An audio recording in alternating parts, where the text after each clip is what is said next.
Hi, my friends. Welcome back. I am so excited to show you a project I have been working on. This is a collaboration with the Artist Spotlight program at the Paint Pour Academy. This program highlights fluid artists from around the world. Each month we complete a themed collaboration and we have a lot of fun doing it. To learn more, including how you can apply, visit thepaintpouracademy.com and send me a message and we will chat.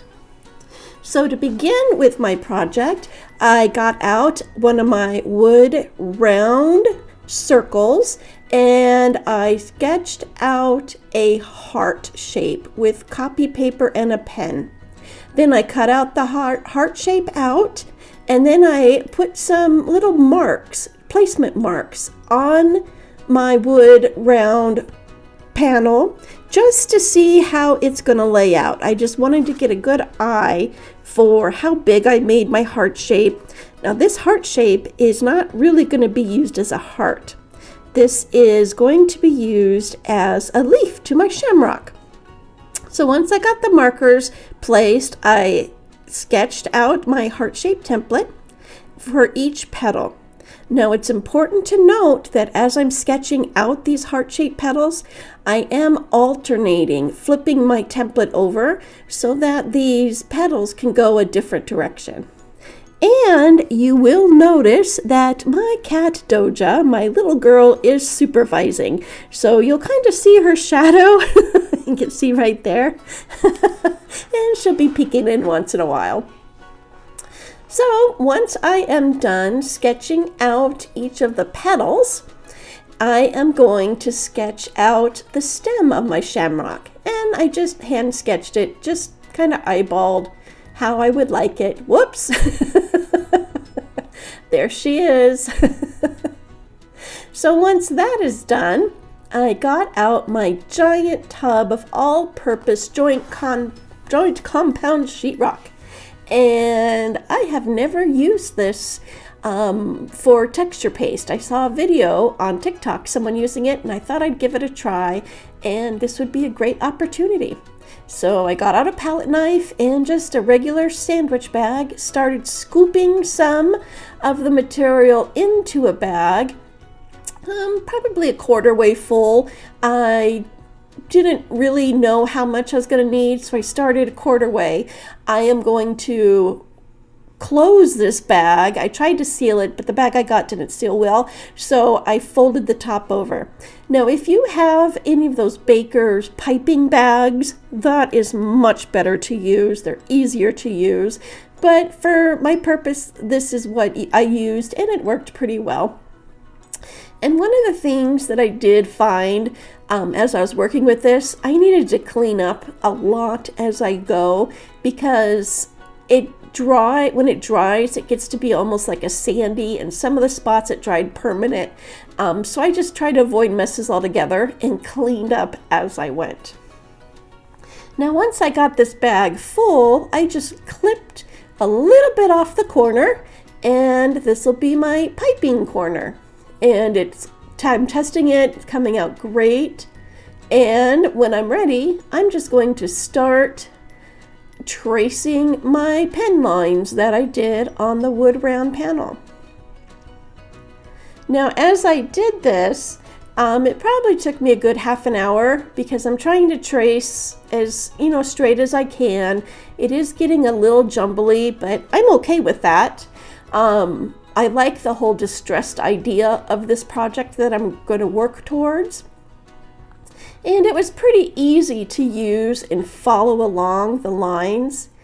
I'll speed through the rest of this step because you got the idea, just trace it, because I needed to do it again because this wasn't as tall as I wanted it to be the first time around. Okay, so as you can see, it is just a little bit off of the wood panel. I'm going to let this dry, and then I'm going to do another coat once it dried. And it did dry pretty fast. I let it dry about 6 hours because I did this in the morning and I had to go to work. So once I went home, it was dry. I could tell it was dry because it was a much lighter color. And then I just followed the lines again and I applied a thicker coat and just tried to get the height that I was looking for with the texture.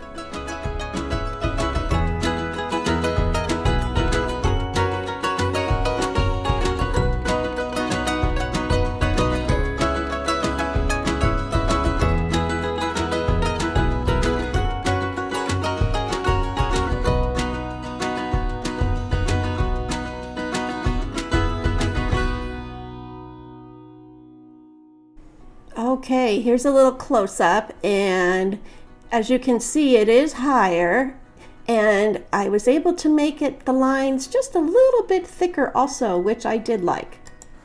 And one thing I did before I let this dry thoroughly, I got out my palette knife and I just went up and cleaned up some of the edges I did. I wanted to make sure that all of the second level was touching the first level. I wanted to smooth out some of the crazy little peaks that I made and, you know, just kind of fidget with it a little bit.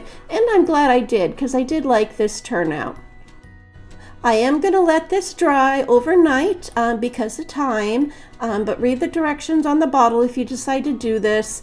I believe it said 4 to 6 hours, and you can tell when it's dry by the change of the color, and it will get much lighter. So once it is dry, I mixed up my acrylic paints. I used a gold, a white, a green color flash by Folk Art, and then a Shamrock green. And then I mixed it. I used 2 parts Floetrol, 1 part paint, and then I added a splash of water just to get them all the same consistency. So once I got my paints mixed, I got out my split cup. This is a silicone split cup that I usually use for my resin, but I've been using it for my paint pouring and I love it. It cleans beautifully and I love it. So I started adding my colors. I wanted the gold and the white to be on the outsides and then the 2 greens to touch. And the reason why I wanted this is because green and white will make a light green. And then the 2 greens are touching will make another variation of the green. So I thought that would be nice to have more lines of different colors of green. When I got my cup full, I set it aside and I got out an 8x10 canvas. I wanted to practice this ribbon pour technique that I'm doing. Just to make sure that I did like how the colors were touching each other and kind of just get an idea of how the end result would be.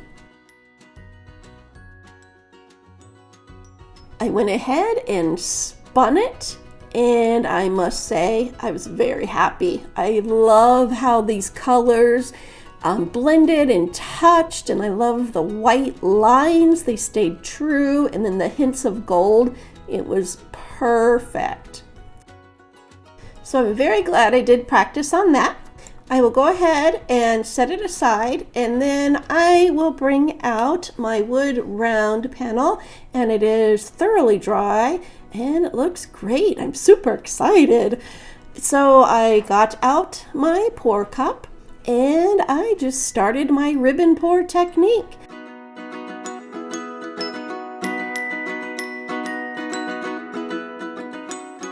So here I am just getting the color down. I did reverse the way I am spinning because I wanted to get some of the gold to be on the top, not just all white on the top, because at how you pour this cup, in which direction, does matter how the paint comes out.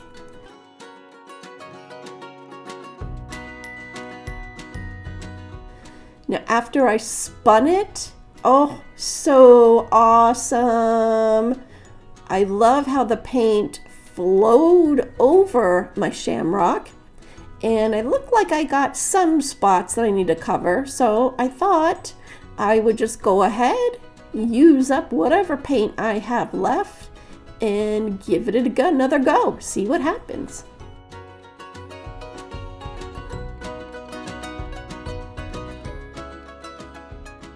Now look at this. I love it. It's the perfect balance of gold and white and green. And I do love the texture of the shamrock that I created, the three-dimensional look. It is fabulous. So here is a close-up. And this is before it dried. And look at the cells. I did not use any silicone. I did mix them up real good before I put them in the split cup, so that helped with the cells. And it just pops. I love it. So once it has dried, I decided that I wanted that shamrock just to pop a little bit more. So I got some green acrylic paint and my paintbrush, and I started painting the top of the shamrock to highlight it. And this green is a different green. It contrasts with the colors that I did use for the pour because I didn't want everything to be the same. I wanted the shamrock just to pop out, but I still wanted to use a green color. And I just used light strokes, just dipped, painted it on. Now this is straight acrylic paint. I did not dilute it, didn't add anything to it. It would be straight out of the bottle, but I wanted to pour some in a cup to help prevent me making any more messes than I needed. I'll go ahead and speed this section up.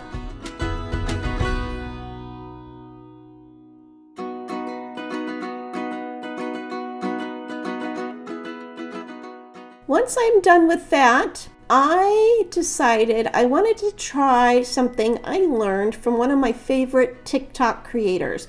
Her name is Andrea Nelson, and she made goth glue. And she does a lot of watercolor projects. And with this goth glue, she would apply it to her watercolor paper, let it dry, and then do the watercolor around it. And it's so cool. And how she made the goth glue is she did Elmer's glue with black acrylic paint. And she just poured the acrylic paint into the Elmer's glue container, shook it up real good, and had essentially black colored glue, which her audience named goth glue. So I decided I wanted to try that, but in gold. So I took Deco Art 24 karat gold acrylic paint, put it in with my Elmer's glue. I added it to the inside of the shamrock. I was thinking it could be like an inside shadow. And also, this was going to help my shamrock stay adhered to the wood panel because I'm using glue on the sides. I think the paint and what I've done prior was probably enough, but since I've never done a technique like this with SheetRock, I wanted to be a little extra careful. So as I was doing this, I just used the tip, I put it in there. I did squirt out too much. I just wanted a little accent. I didn't want to cover up anything. So I got a paper towel out, and then I also managed to find some Q-tips and use that to help push it around and to help clean it up a little bit.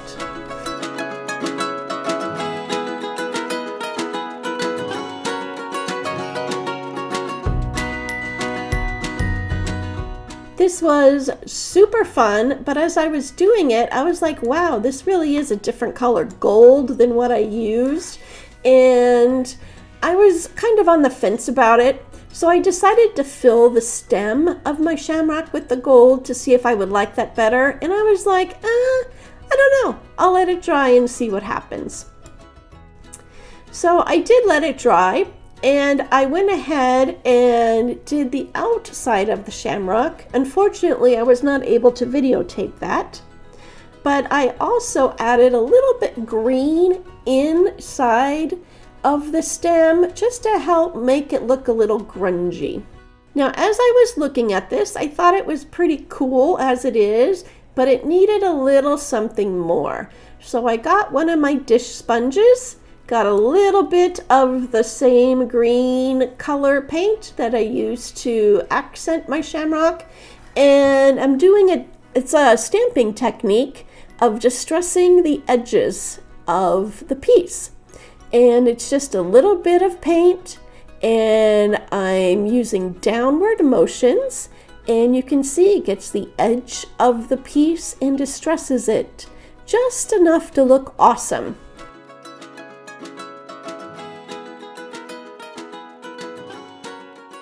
So I liked the green, but I thought it looked too clean, so I got out some black paint.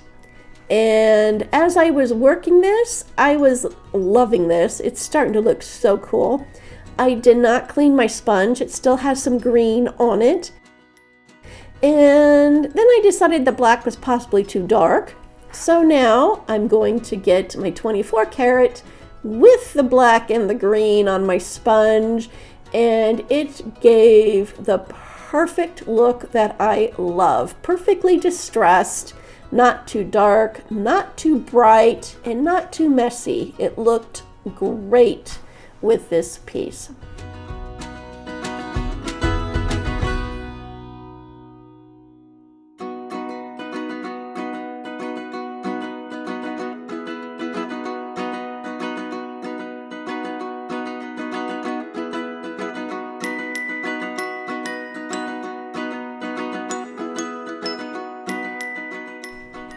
So after I went ahead and did that, I thought, wow, I'm going to try the top of my shamrock because, you know, I can't stop fidgeting.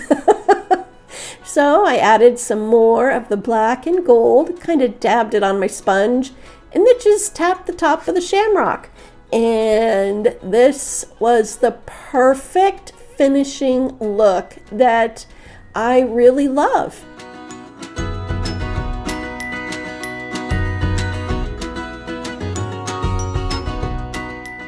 I love how the shamrock, the gold and the green that I used on the shamrock is different from the background gold and green. I love how it's just distressed and it looks so much fun. And even my little Doja girl, she approves also. So thank you so much for watching with me. Don't forget to leave a comment, like, share this video, and follow my channel for more super fun projects. And if you want to have more information about that Artist Spotlight program and you want to participate, go to paintpouracademy.com, send me a message, and we will be in touch. I hope you have a great rest of the day, and I will see you in the next video. Bye!